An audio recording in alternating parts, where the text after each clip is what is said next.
There is a particular kind of silence that ancient cities possess. Not the silence of death, but the silence of unanswered questions.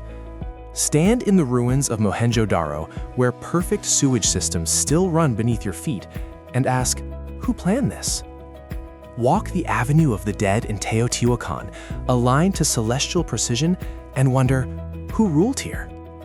Touch the mortarless walls of Great Zimbabwe, stones fitted so perfectly a blade cannot slip between them, and question, what made them leave? These cities were not primitive experiments. They were sophisticated achievements of human organization. Yet they confound us in ways that Egyptian pyramids and Roman forums do not. Not because they were impossible, not because their builders were superhuman, but because they organized power, knowledge, and society in ways our modern frameworks struggle to recognize. Today, we don't solve mysteries. We examine them honestly. We explore what evidence actually shows, what scholars genuinely debate, and why some questions may never have simple answers. Understanding the limits of our knowledge is the first step towards expanding it. When you hear that historians don't fully understand an ancient city, your mind might leap to explanations: lost technology, catastrophic amnesia, ancient astronauts. But here's what scholars actually mean. What we have: physical structures, material artifacts, environmental data, chemical signatures, architectural measurements. What we're missing: written records explaining intent, dictionaries for undeciphered languages, complete cultural context, insider perspectives, continuity of tradition. What this means: we can describe what was built.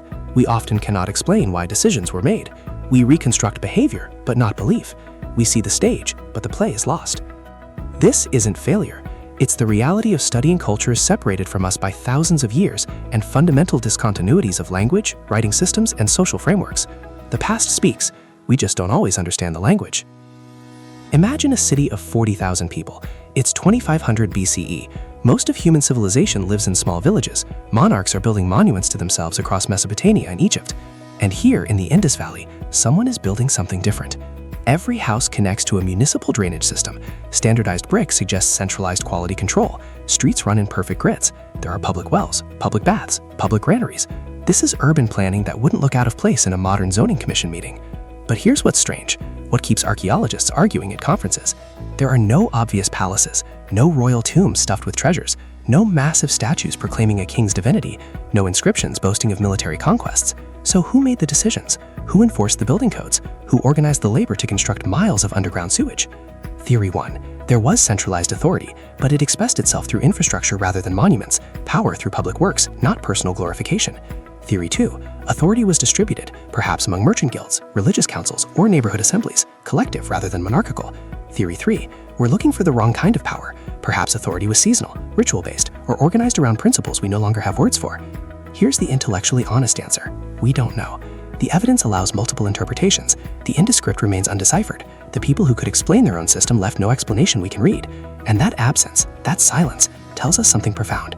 Human societies can achieve remarkable sophistication through organizational systems radically different from monarchy, and those systems can vanish almost completely from the archaeological record.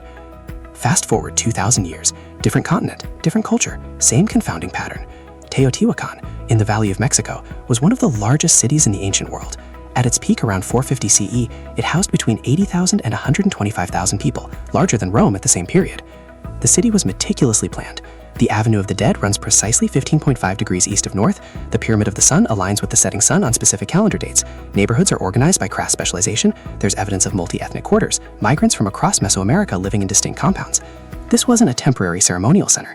This was a functioning city with thousands of workshops producing obsidian tools, pottery, textiles, long-distance trade networks reaching 1,000 miles in every direction, sophisticated water management systems, standardized urban housing that suggests building regulations. But here's what archaeologists have never found. No confirmed royal tomb, no throne room, no inscriptions naming a single ruler, no artistic tradition of glorifying kings.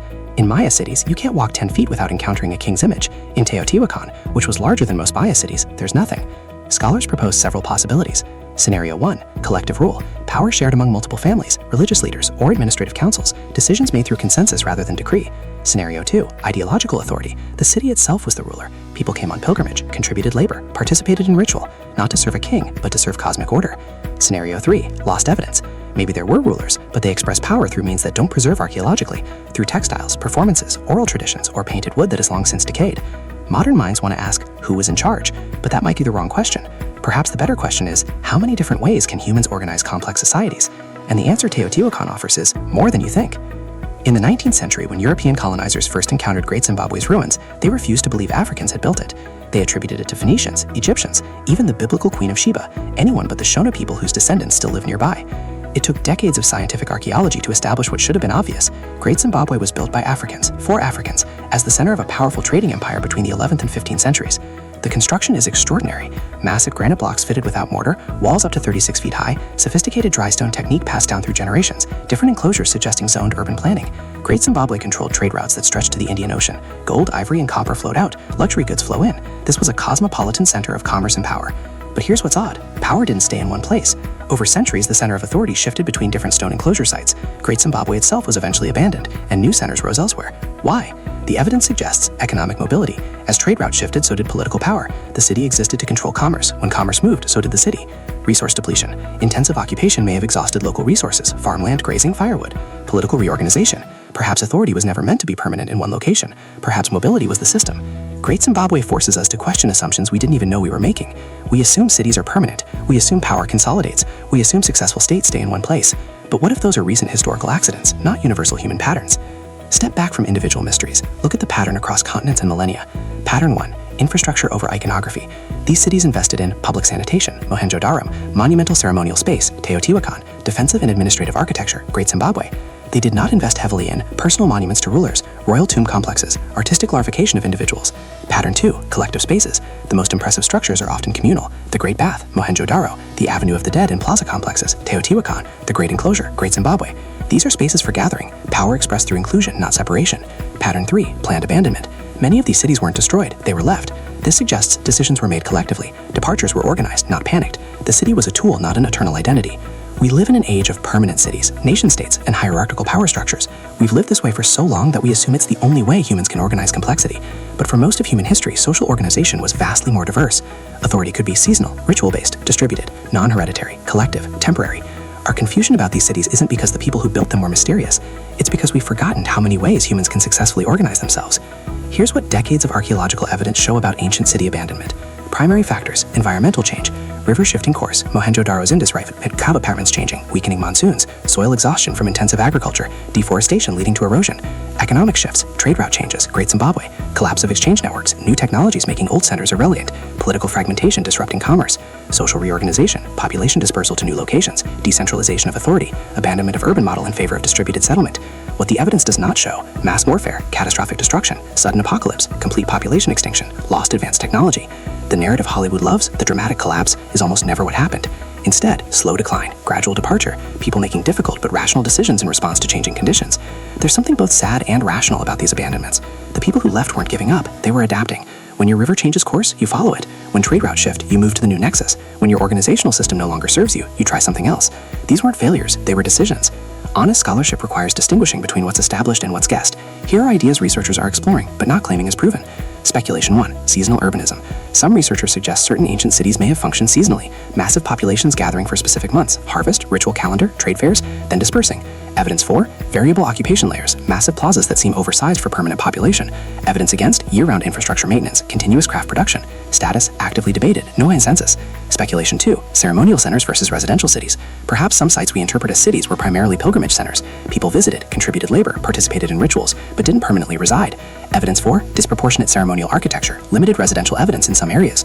Evidence against: clear residential quarters, permanent infrastructure. Status: possible for some sites, unlikely for others. Speculation 3. Non-permanent urbanism. What if urbanism itself wasn't always conceived as permanent? What if concentrated settlement was understood as a phase of social organization, not a destination? Evidence 4. Repeated patterns of planned abandonment, mobility of power centers. Status: paradigm challenging, requires rethinking assumptions. These ideas aren't proven, but they're valuable because they challenge our assumptions about what cities must be. Good speculation opens possibilities. Bad speculation masquerades as fact. The difference matters. The mystery of ancient cities isn't that they were impossible, it's that they were different. Mohenjo Daro challenges our assumption that sophisticated infrastructure requires monarchy. Teotihuacan demonstrates that massive urban centers can function without visible kings. Great Zimbabwe shows that successful states do not be geographically permanent. Our confusion reveals more about us than about them. We assume hierarchy because we live in hierarchy. We look for kings because we know kingship. We expect permanence because we value permanence. But human organization is and has always been vastly more creative than our categories allow. These cities were built by people as intelligent as we are, as creative, as capable. They simply organized society differently. Some of those organizational systems left clear records, others didn't. That doesn't make them primitive or mysterious in the mystical sense. It makes them unknown, which is not the same thing. And perhaps that's the most important lesson. The universe is under no obligation to preserve all evidence for our convenience. Some questions may never be fully answered. Some knowledge may be permanently lost. And that's not a failure of archaeology or history. It's just the reality of studying a past separated from us by vast chasms of time. The cities are silent, but the questions they raise are not. How many ways can humans organize? How many systems of power have we forgotten existed? How much diversity of human possibility has been lost to time? These ruins don't give us answers. They give us something better. They give us humility. This documentary was produced with consultation with active researchers in archaeology, epigraphy, and urban studies. All theories presented are currently debated in peer-reviewed literature. Speculation is clearly labeled. Evidence is prioritized over narrative. For more mysteries like this, subscribe to my channel, Veiled Chronicles.